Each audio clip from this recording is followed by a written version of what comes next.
ልጅ መውለድ ጥሩ ነው፣ ውለዱ። ሀገባችሁም ነው መውለድ ካስጠላችሁ ደግሞ አታግቡ። ሀገባችሁ ደግሞ ውለዱ።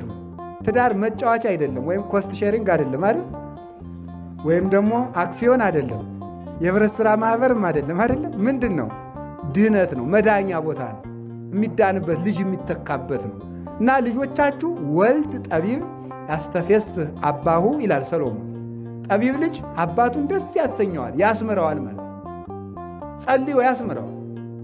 አዳም ተመልከቱ፣ ዳዊት ክርስቶስ የዳዊት ልጅ አይደለም ነው? የዳዊት ልጅ ከሆነ ልጁ ክርስቶስ ዳዊት አባቱን አዳነ። የታወቀ ያንን አርአያ አድርጎ ልጅ ጸልዮ አባቱን ያድናል። እንደውም አንድ ሊቀ ጳጳስ ነበር። አባቱ ፍጹም ኃጢአተኛ የሆነ ፍጹም ኃጢአተኛ ነው።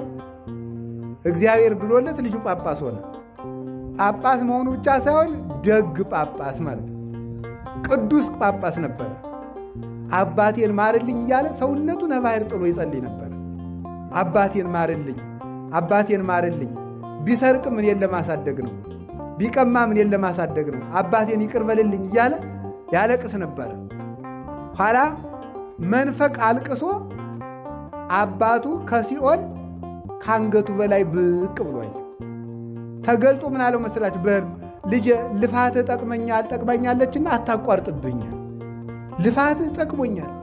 ምክንያቱም እግዚአብሔር ቸር ነው፣ እንደኛ ተመጻዳቂ አይደለም። እግዚአብሔር አንዴ ሰርቻለሁ የሚል አይደለም፣ ሩህሩህ ነው። እንደሱ ያለ ቸር የለም በእውነቱ። መኑ ይመስለከ ምና ማልክት እግዚኦ ያለው ሙሴ፣ ቅዱስ ያሬድ ደግሞ ወመኑ መሐሪ ዘከማከ ያለው ይሄንን ፍጹም እግዚአብሔር ኄር ዘበህላዌሁ ነው፣ ባሕረ ምሕረት ነው። ሰውን ምክንያት እየፈለገ የሚያጠፋ አይደለም፣ ምክንያት ፈልጎ የሚያድን ነው እንጂ። ስለዚህ በምድርም ተደርጎ ቢጸልይ ይድናል። እግዚአብሔር ለሄኔሴፎሩ ምሕረት ይስጠው ይላል ቅዱስ ጳውሎስ። ሄኔሴፎሩ እኮ ሙቷል። ከሞቱ በኋላ ይጸለያል፣ ምሕረት ይሰጣል።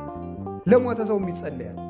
ልጅ ይጠቅማል። ሰው በልጁ ወደ ድነት ይደርሳል። ሃይማኖት ላለው ሰው ነው፣ ግን ክዶ ሙቶ አይደለም።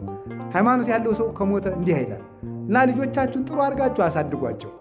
እና ቅዱስ መርቆሬዎስ አባቱን ገና ሳይወለድ ከሞት ጠበቀው።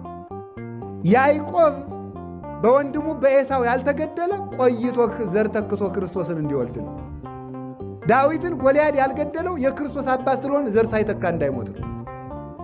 ያለ ምክንያት ለምን ወደፊት የሚወለድ ደግ ልጅ ካለ እናት አባት ከሞት ይጠበቃሉ። አቡነ ተክለ ሃይማኖት አባት ጸጋ ዛብ ከባሕር ሙቶ ያልቀረ ተክለ ሃይማኖትን እንዲወልዱ ነው። እግዚአብሔር ተሰዳ ያልቀረች ብፁዕ ቅዱስ ቡሩክ ተክለ ሃይማኖትን እንዲወልዱ